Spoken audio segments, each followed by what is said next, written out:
Mari kita berdoa. Bapa yang maha baik, Engkau yang kami sembah sujud di dalam nama Tuhan kami Yesus Kristus.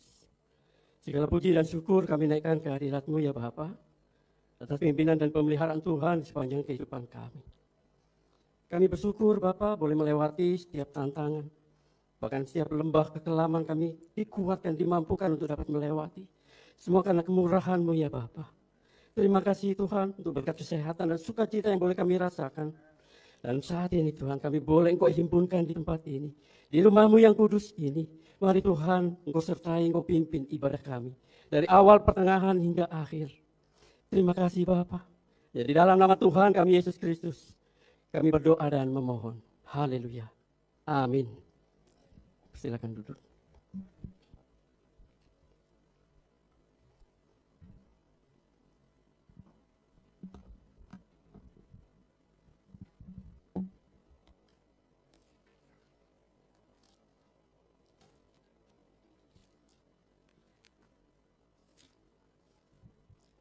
Bapak Ibu Saudaraku yang dikasihi Tuhan Yesus, Shalom.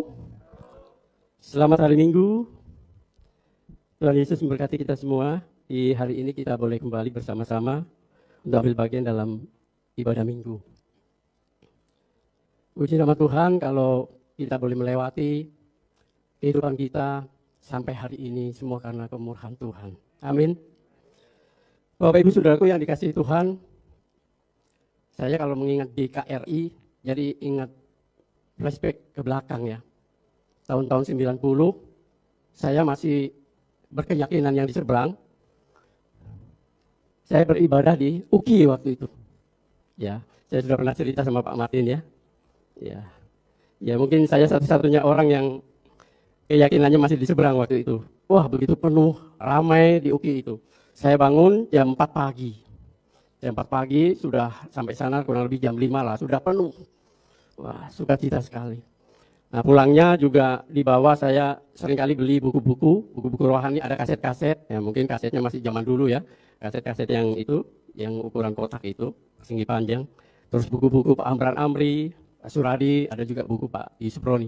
Dan kebetulan waktu itu gembalanya Pak Yusuf Roni ya Pak ya. Iya, saya kenal beliau karena di persekutuan juga, beliau juga melayani di Kalisari pada waktu itu. Ya, puji nama Tuhan, saya akhirnya bisa berdiri di tempat ini karena kemurahan Tuhan. Karena kemurahan Tuhan. Tidak pernah saya bayangkan, dulu saya pernah ibadah di UKI, di KRI Diaspora. Saat ini saya bisa ada di tempat ini. Terima kasih untuk para hambanya yang sudah memberi kesempatan saya untuk melayani di tempat ini.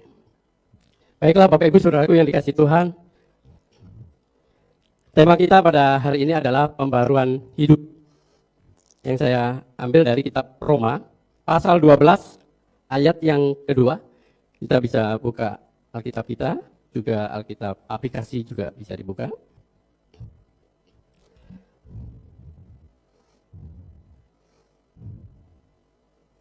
Baik, saya akan bacakan untuk kita semua. Roma pasal 12, ayatnya yang kedua, demikian.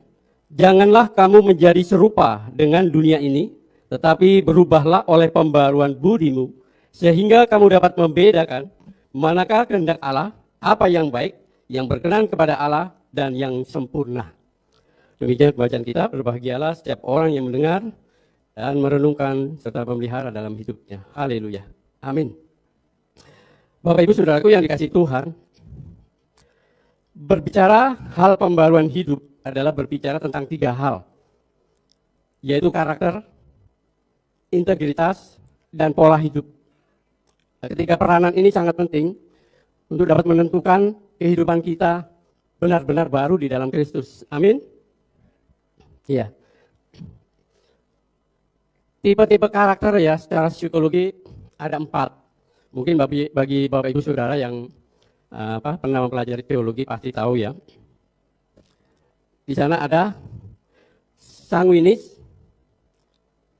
pragmatis, koleris, dan melankolis. Jadi ini ada beberapa macam tipe karakter manusia. Lalu karakter siapa yang harus kita teladani? Bapak Ibu Saudaraku yang dikasihi Tuhan, Yesus memberikan teladan kepada kita, yaitu sebuah ketaatan. Itu yang pertama. Yesus memberikan teladan kepada kita, yaitu ketaatan. Dalam Filipi 2 ayat 8 di sana dikatakan, dan dalam keadaan sebagai manusia ia telah merendahkan dirinya dan taat sampai mati, bahkan sampai mati di atas kayu salib. Ketaatan Yesus dia miliki sampai dia mati. Ini yang perlu kita teladani. Apakah kita memiliki ketaatan seperti Yesus? Bahkan dia mampu melewati penderitaan-penderitaan sebelum dia disalibkan. Memikul salib berdarah-darah. Dia memikul salib ke atas bukit Golgota. Kita nggak bisa bayangkan ketaatan yang ada dalam diri Yesus. Nah, kita saat ini yang hidup di zaman sekarang, ketaatan dalam diri kita apa? Yang bisa kita maknai tentang pribadi Yesus yang sudah meneladani kita. Apakah kita taat untuk beribadah, melakukan saat teduh, penyembahan, puji-pujian, berdoa intim dengan Tuhan? Ini adalah ketaatan di dalam diri kita. Memang rasanya seperti berat ya. Ya itulah salib yang dipikul oleh Yesus ke bukit Golgota. Ketaatan penting untuk kita bangun di dalam diri kita. Ketika kita mau ibadah ya, cuaca mendung, hujan, akhirnya nggak jadi. Ya, ikut ibadah online aja. Ya. Kembali lagi pada diri kita, sampai di mana batasan ketaatan itu yang kita miliki. Kita harus berkaca, kita harus melihat bagaimana ketaatan Yesus. Dia taat sampai mati di atas kayu salib. Yang kedua adalah karakter kasih. Karakter kasih. Yesus mengajarkan kepada kita dalam Yohanes 13 ayat 34 sampai 35 demikian. Aku memberikan perintah baru kepada kamu supaya kamu saling mengasihi sama seperti aku telah mengasihi kamu, demikian pula kamu harus saling mengasihi. Dengan demikian semua orang akan tahu bahwa kamu adalah murid-muridku, yaitu jikalau kamu saling mengasihi. Jadi ada teladan kasih. Karakter kasih ini harus ada di dalam diri kita, setiap orang yang percaya. Bagaimana kita bisa mengasihi sesama? Mungkin kalau kita taat kepada Tuhan, setiap orang pasti akan mengaminkan itu. Setiap orang pasti, oh aku taat sama Tuhan. Aku berdoa tiap pagi, tiap saat aku berdoa. Aku intim dengan Tuhan. Lalu bagaimana kita dengan sesama kita? Secara horizontal. Ya, oke, kita secara vertikal kita taat kepada Tuhan. Tapi secara relasi horizontal kepada sesama, apakah kita memiliki kasih? Kadang hanya masalah kita mau ibadah atau masalah kita membuat liturgi, membuat program pelayanan, kita sering berdebat, ya. Bahkan terjadi srek, ya, bahkan terjadi gesekan-gesekan. Ini perlu kita waspadai. Bahwa Tuhan menginginkan kita mengasihi Allah dan mengasihi sesama. Itu menjadi bukti bahwa kita adalah orang yang beriman. Mengasihi Allah, kita juga harus dapat mengasihi sesama. Memang yang berat mengasihi sesama, karena kita melihat karakter-karakter manusia itu berbeda-beda. Ada yang menjengungkan, ya. Ada yang membosankan. Wah, sikapnya seperti ini, ngeyelan, ya. Banyak ya seperti itu ya. Ada yang ngeyelan, dikasih tahu nggak mau tahu, ya. Jadi membuat kita jengkel ya sama dia ya, nggak suka ya, ya. Jadi karakter kasih harus kita bangun di dalam diri kita. Yesus sudah mengajarkan itu. Kasih. Hendaklah engkau saling mengasihi. Jadi kita mengasihi Allah juga harus mengasihi sesama. Itu yang maunya Tuhan. Ada juga ajaran begini. Dia mau mengasihi sesama tapi tidak mengasihi sesama yang tidak sekeyakinan. Ya ini salah. Yang namanya sesama manusia berarti semua manusia. Entah dia berlatar belakang apa harus kita kasihi.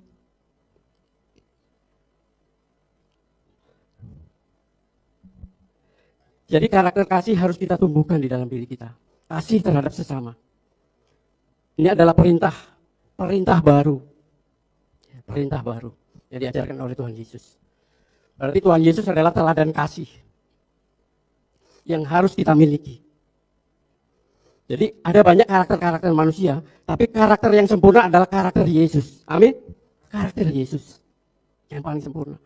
Saya sangat tertarik sama Tuhan Yesus. Ketika saya mengadakan perbandingan itu selama kurang lebih 2 tahun. Saya tertarik. Saya cari di kitab saya yang lama ada juga. Bagaimana pelayanan Yesus begitu luar biasa. Mujizatnya luar biasa, keilahiannya ada dinyatakan. Tapi ketika saya membaca Alkitab, membaca Injil, saya lebih terpikat lagi. Begitu kasihnya luar biasa. Nah, Bapak Ibu Saudaraku yang dikasih Tuhan, kita perlu membangun karakter kasih di dalam diri kita. Ketika kita membuat suatu program pelayanan, persiapan pelayanan, harus ada sukacita. Ya. Kita jangan pedulikan karakter orang, ya.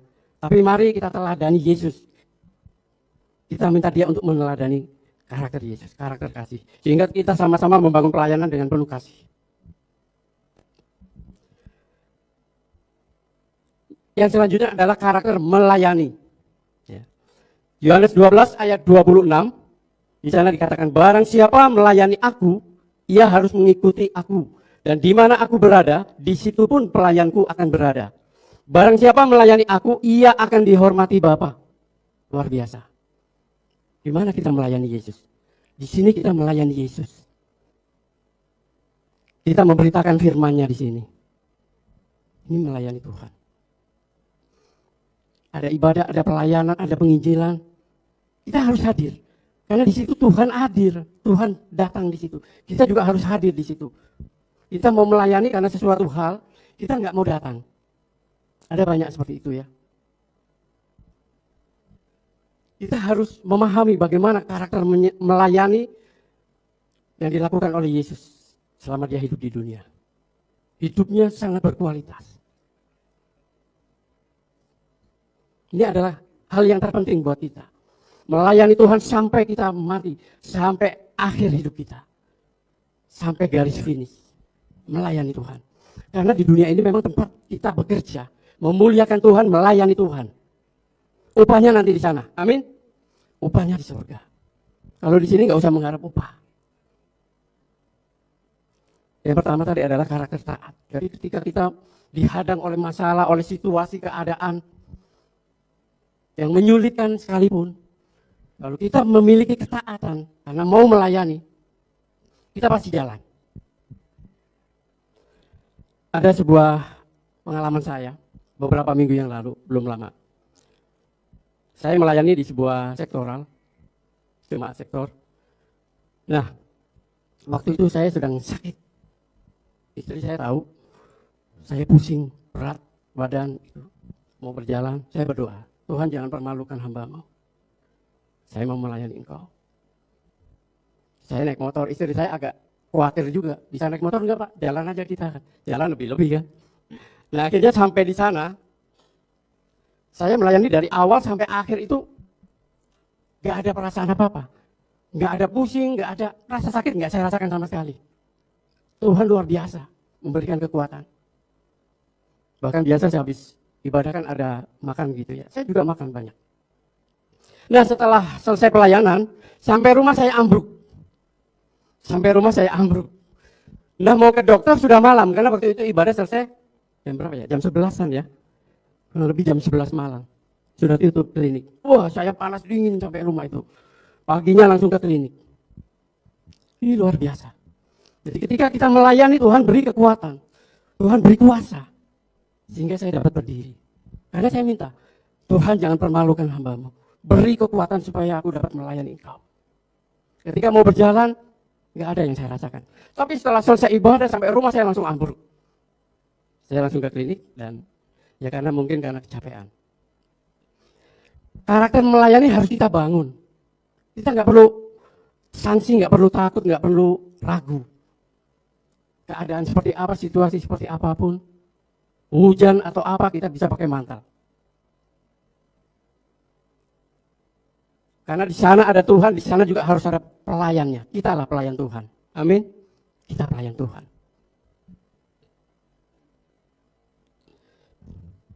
Jadi semua pelayanan kita, buah-buahnya adalah buah-buah roh. Ya, dalam Galatia 5 ayat 22, 23 di sana dikatakan kerendahan hati buahnya, kesabaran, pengendalian diri, kemurahan hati, sederhana, tahan uji, sukacita, pendamai, dan lain-lain. Ada buah-buah yang kita miliki. Ketika kita taat, ketika kita melayani Tuhan, ada buah-buah. Dan itu bisa dilihat oleh orang lain. Lalu seberapa pentingkah karakter itu?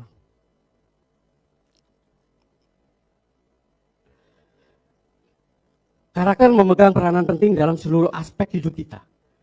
Karakter sangat penting. John Maxwell pernah berkata begini, jangan mempekerjakan siapapun yang tidak dapat membuktikan karakternya. Dan jangan bekerja sama dengan siapapun yang tidak berkarakter. John Maxwell, berarti karakter sangat penting. Begitu juga dalam kehidupan pelayanan kita, kehidupan rohani kita. Kita harus memiliki karakter Kristus. Karakter ketaatan, karakter melayani. Semangat melayani harus kita tumbuhkan, harus kita bangun di dalam diri kita.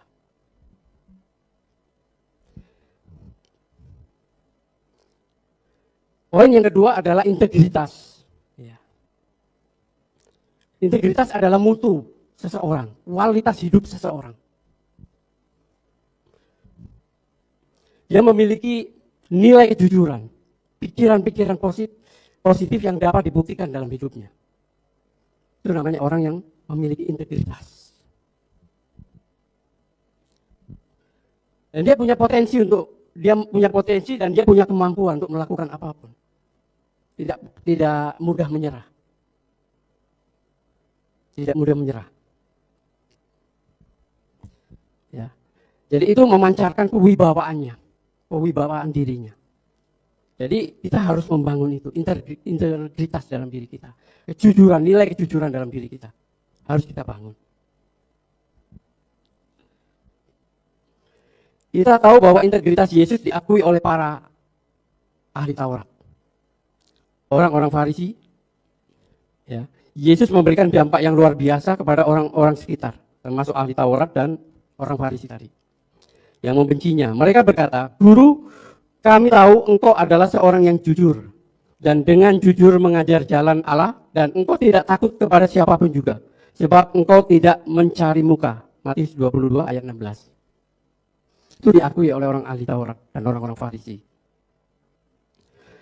Kata seorang yang jujur dalam terjemahan New International Version menggunakan kata man of integrity, integritas. Seseorang yang berintegritas. Charles Swindoll berkata, ketika seseorang memiliki karakter integritas, maka dalam dirinya tidak ada kemunafikan. Dia dapat bertanggung jawab secara personal. Ya. Masalah keuangan dan tindakan bahkan motivasinya murni. Jadi orang yang memiliki integritas, apa yang dia pikirkan, apa yang dia ingin lakukan, itu dilakukan dalam sikap hidupnya, itu nyata. Orang yang jujur seperti itu. Jadi kalau dia jujur di dalam, dia jujur di luar. Jadi sekarang banyak orang yang karakternya jujurnya pura-pura. Saya mau rajin ntar kalau ada bos. Gitu ya. Jadi mengharap pujian dari atasan, dari bos. Padahal dia lupa. Pujian kita hanya Bapa yang tahu.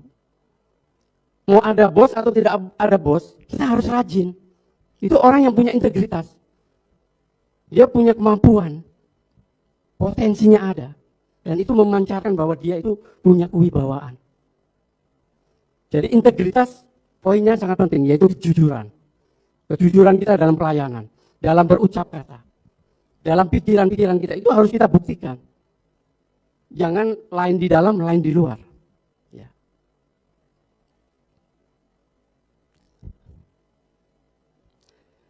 Jadi kejujuran menjadi modal utama.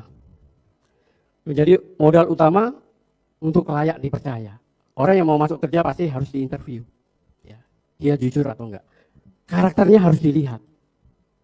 Bagaimana cara melihat karakter? Dari cara dia bicara dan dia bekerja, bisa kita lihat bahwa dia punya integritas, dia punya kejujuran atau tidak.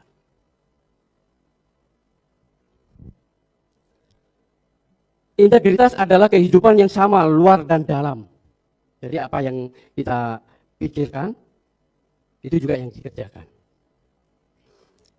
Yesus mengecam keras perbuatan orang-orang Farisi dan menyebut mereka sebagai orang-orang munafik. Salah satu pernyataan Yesus adalah, ada di Matius pasal 23 ayat 3 demikian. Sebab itu turutilah dan lakukanlah segala sesuatu yang mereka ajarkan kepadamu. Tetapi janganlah kamu turuti perbuatan-perbuatan mereka. Karena mereka mengajarkannya tetapi tidak melakukannya. Jadi orang-orang ahli Taurat, orang-orang Farisi ini tidak punya integritas. Tapi mereka pandai mengajarkan hukum Taurat, firman Tuhan. Mungkin di zaman sekarang ini juga banyak. Ada beberapa hamba Tuhan yang pandai berkhotbah, tapi tidak melakukan apa yang dia khotbahkan. Jadi jangan sampai kita ada kemunafikan di dalam diri kita. Kalau kita memberitakan firman tentang kekudusan, ya kita harus berusaha hidup kudus. Kudus itu kan bukan hanya masalah hati ya, masalah rohani. Tapi di pekerjaan kita, di luar kita pun harus kudus. Melakukan dengan rapi, dengan bersih, tanpa cacat. Berperilaku, berucap kata, harus kudus, tak bercela. Jadi orang-orang ahli Taurat dan Farisi itu pandai sekali berkhotbah. Tapi tidak memiliki integritas. Karena apa yang diajarkan itu tidak dilakukan sama dia. Orang lain bisa melakukan. Sama dengan kita. Kita pandai mengajarkan kepada orang, tapi kalau kita tidak melakukan, ya kita yang ditolak. Pengajaran itu tidak akan ditolak. Firman Tuhan itu tidak akan pernah gagal. Walaupun diberitakan oleh orang yang munafik. Karena firman Tuhan tidak pernah bersalah. Tapi pelakunya yang bersalah. Jadi ini perlu kita cermati Bapak Ibu. Bahwa Yesus mengakui ajaran ahli Taurat dan orang Farisi ada benarnya. Dan ada baiknya. Itu harus dituruti dan dilakukan. Jadi firman yang diberitakan oleh orang-orang Farisi, ahli Taurat, itu benar. Gak salah kata Yesus. Karena mereka memang ahli ya dalam hukum Taurat. Dalam kitab perjanjian lama. Harus kita dengarkan. Tapi perilaku mereka jangan kita turuti. Karena mereka tidak melakukan apa yang mereka ajarkan kepada kita. Kepada orang-orang pada waktu itu. Ini namanya kemunafikan mereka. Adalah karena kehidupan mereka tidak sama dengan apa yang mereka ajarkan. Itu artinya mereka tidak memiliki integritas. Integritas adalah mutu seseorang yang bisa dipercaya. Baik dari ucapannya, dari tindakannya, sikap hidupnya. Itu integritas. Kita perlu membangun integritas dalam diri kita. Kalau kita jujur berarti kita punya integritas. Kita berpotensi dan punya kemampuan.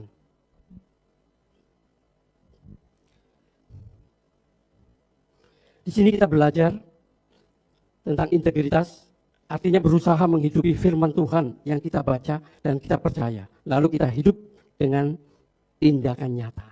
Jadi setiap firman yang diucapkan oleh Yesus, itu harus kita hidupi dengan perilaku kita, dengan sikap hidup kita. Sehingga nyata. Perbuatan kita, dari apa yang kita dengar, apa yang kita pelajari dari Tuhan Yesus, kita lakukan. Integritas sekali lagi adalah kejujuran dalam melaksanakan tanggung jawab dan mengembangkan talenta.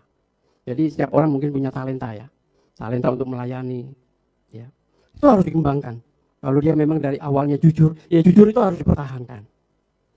Dia pandai memuji Tuhan. Dia pandai berdoa. Itu harus dikembangkan. Harus dikembangkan. Itu talenta.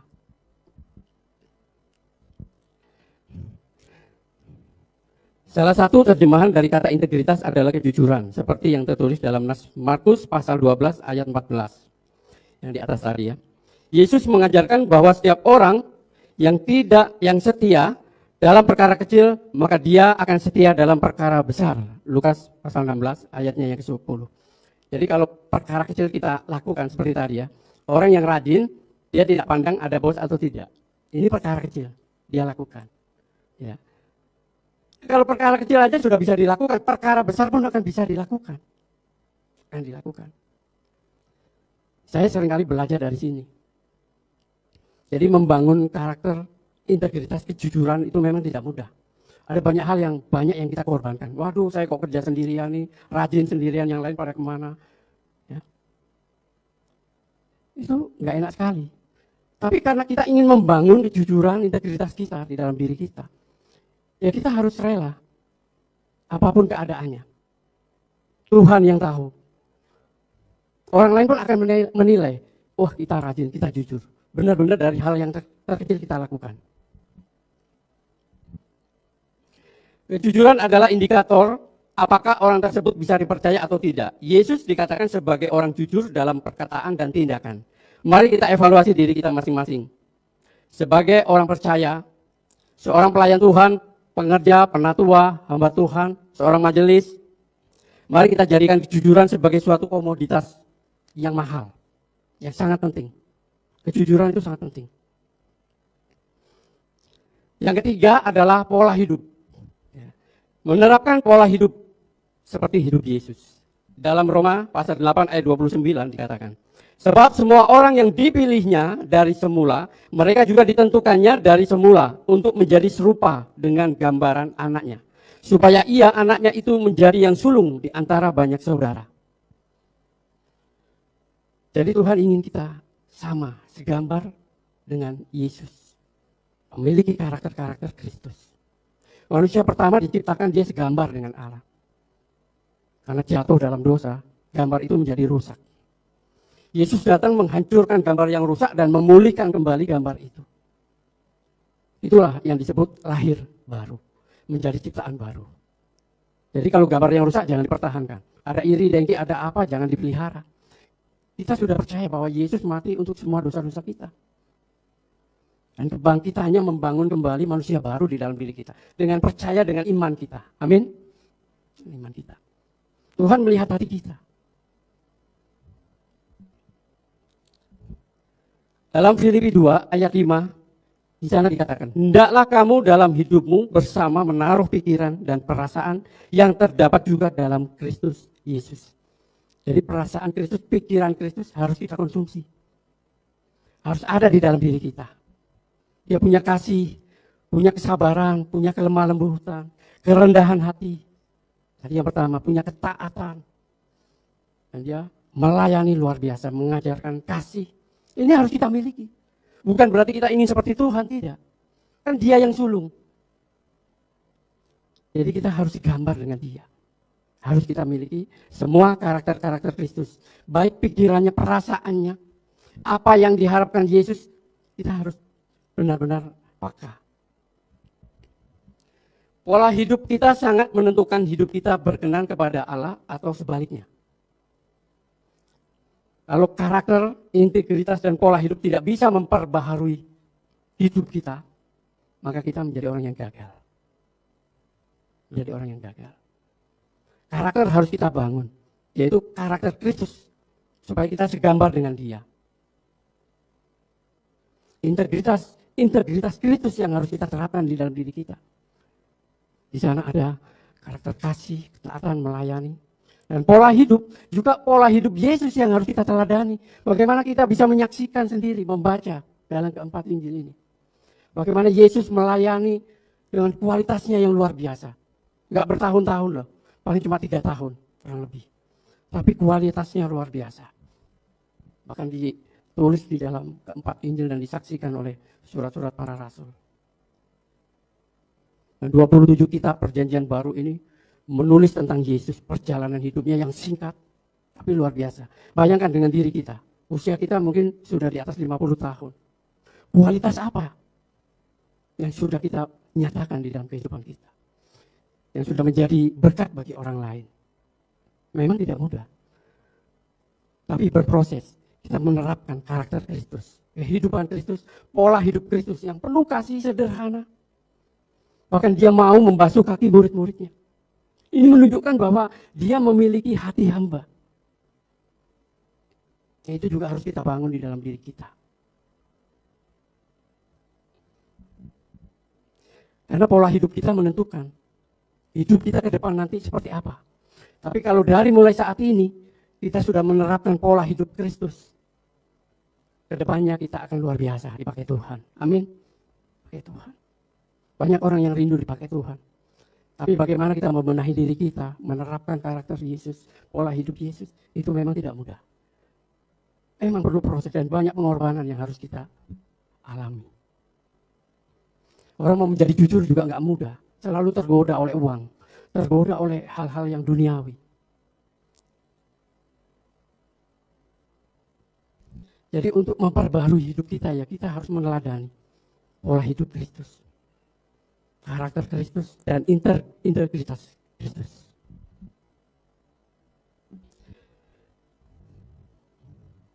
Lalu pola hidup manusia duniawi itu seperti apa ya? Bapak Ibu Saudaraku yang dikasihi Tuhan. V.C. Fitzner pernah mengemukakan demikian. Manusia duniawi adalah manusia dalam sifat dan pemikiran tidak tersentuh dan tidak terdidik oleh Roh Kudus dan masih berada di bawah kuasa dosa. Ini manusia duniawi. Apapun keyakinannya, apapun agamanya, kalau tidak memiliki karakter Kristus, pola hidup Kristus dan integritas Kristus, dia adalah orang duniawi. Karena pola hidup Kristus adalah pola hidup surgawi. Itu yang harus kita teladani, harus kita terapkan dalam diri kita. Jadi orang yang tidak meneladani Kristus adalah orang duniawi, masih di bawah kuasa dosa. Kita bisa lihat di Galatia pasal 5 ayat 19 sampai 21. Demikian. Perbuatan daging telah nyata, yaitu percabulan, kecemaran, hawa nafsu, penyembahan berhala, sihir, perseteruan, perselisihan, iri hati, amarah, kepentingan diri sendiri, percideraan, roh pemecah, kedengkian, kemabukan, pesta pora, dan sebagainya. Dan sebagainya berarti masih banyak. Ini adalah buah-buah yang dilakukan oleh orang-orang duniawi. Dia bahkan bisa membunuh, membenci lalu membunuh. Ya. Baru-baru ini banyak kita dengar ada pembunuhan, atasan bunuh bawahan. Ya. Sangat memprihatinkan sekali. Jadi mungkin orang berpendidikan tinggi juga itu tidak menentukan kualitas hidupnya. Tapi kalau kita hidup menerapkan pola Kristus, itu yang akan menentukan bahwa kita benar-benar anak-anak Tuhan. Itu adalah buah-buah yang dilakukan oleh orang-orang duniawi. Tentu kita semua pasti tahu seperti apa. Ya. Keberadaan kita sebagai orang percaya memang tidak terlepas ya dari hidup-pikuknya kehidupan di dunia ini. Kita bisa hidup bersama orang-orang yang karakternya jauh dari karakter Kristus. Ya. Dan itu kita tidak bisa terpisah dari mereka. Ya. Tapi bagaimana kita bisa menunjukkan karakter Kristus, integritas Kristus, dan pola hidup Kristus di dalam dunia ini? Pasti ada yang berbeda. Artinya kita tidak terbawa arus oleh orang-orang duniawi ini. Kita tidak terbawa arus.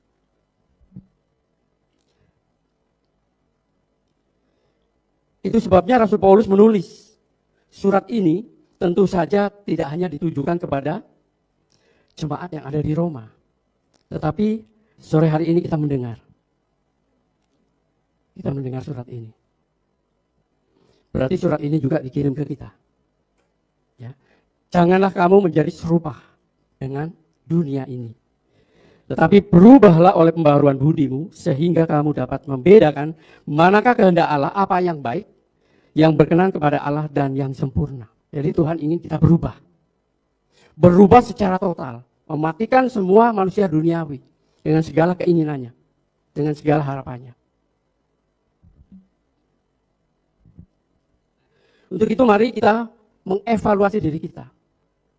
Hidup saya sudah sesuai enggak dengan karakter Kristus? Dengan pola hidup Yesus. Dengan integritas yang Yesus sudah ajarkan kepada kita. Kejujuran, kerendahan hati, kewibawaan Yesus. Kasihnya. Kita bisa mengevaluasi setiap hari. Karena kita hidup pasti terkontaminasi oleh hal-hal duniawi. Apalagi banyak kabar berita yang sangat menghebohkan ya. Tentu pikiran kita pasti akan terbawa ke situ. Wah, jahat amat tuh orang, bunuh aja ya. Pasti terkontaminasi. Jadi kita harus evaluasi terus setiap hari, setiap saat. Tuhan, selidiki hatiku. Tuhan akan memproses kita.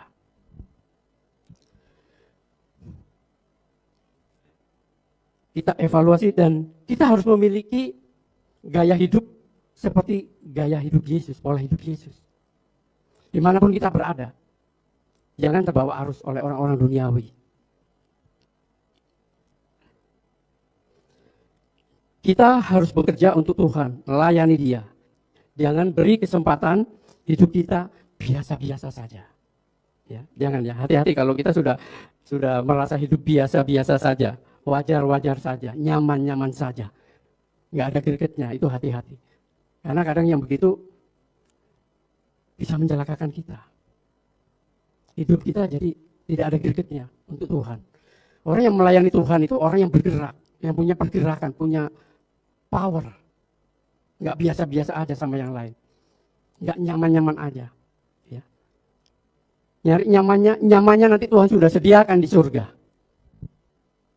Di dunia ini, mari kita hadapi setiap tantangan, setiap godaan, setiap apapun. Kita tetap memiliki pribadi karakter Kristus di dalam diri kita. Amin. Dalam surat Ibrani 12, ayatnya yang kedua, mengingatkan kita semua. Marilah kita melakukannya dengan mata yang tertuju kepada Yesus, yang memimpin kita dalam iman, dan yang membawa iman kita itu kepada kesempurnaan. Yang dengan mengabaikan kehinaan, tekun memikul salib, ganti sukacita yang disediakan bagi Dia yang sekarang duduk di sebelah kanan tahta Allah.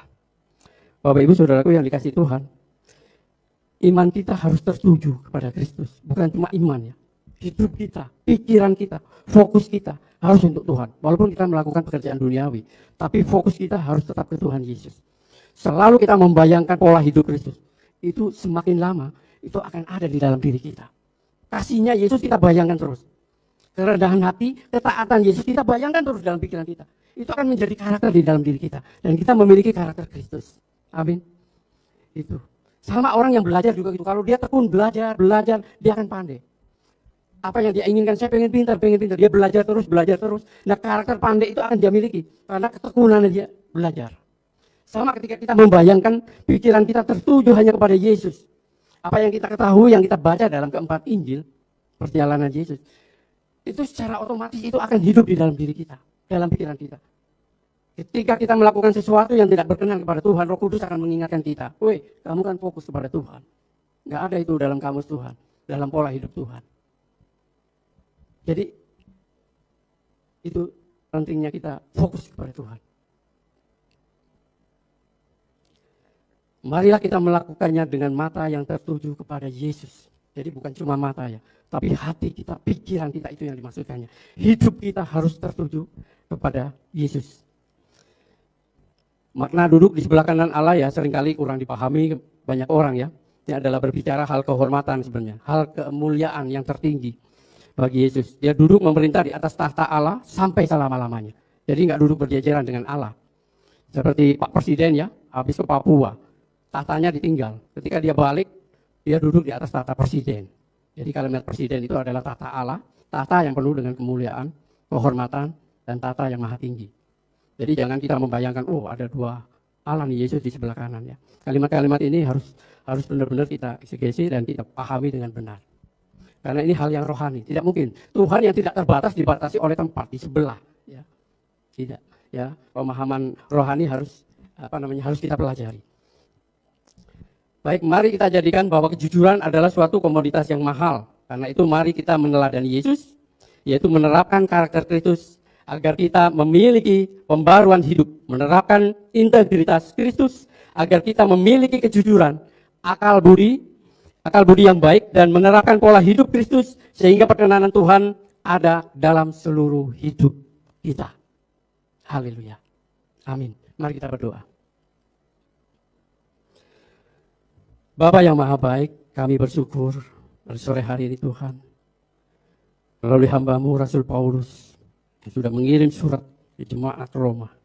Kami boleh mendengar, kami boleh merenungkan, bahkan kami boleh diajar melalui surat ini. Mari Tuhan, apa yang kami dengar pada sore hari ini, mampukan kami untuk menyerap, supaya kami boleh memiliki karakter-karakter Kristus. Supaya kami boleh memiliki integritas Kristus. Supaya kami boleh memiliki pola hidup Kristus. Biarlah Roh Kudus senantiasa memberikan kekuatan kepada kami semua. Kami rindu Tuhan. Biarlah mata, hati, dan pikiran kami tetap tertuju kepada Tuhan Yesus. Sehingga kami boleh memiliki semua karakter Kristus, integritas Kristus, dan pola hidup Kristus. Terima kasih Bapa. Untuk waktu yang singkat ini, kami boleh belajar. Kami boleh dimampukan untuk mendengar dan untuk menyerap setiap pengajaran yang kami dengar pada sore hari ini. Di dalam nama Tuhan kami Yesus Kristus, kami berdoa dan mengucap syukur kepada-Mu. Haleluya. Amin.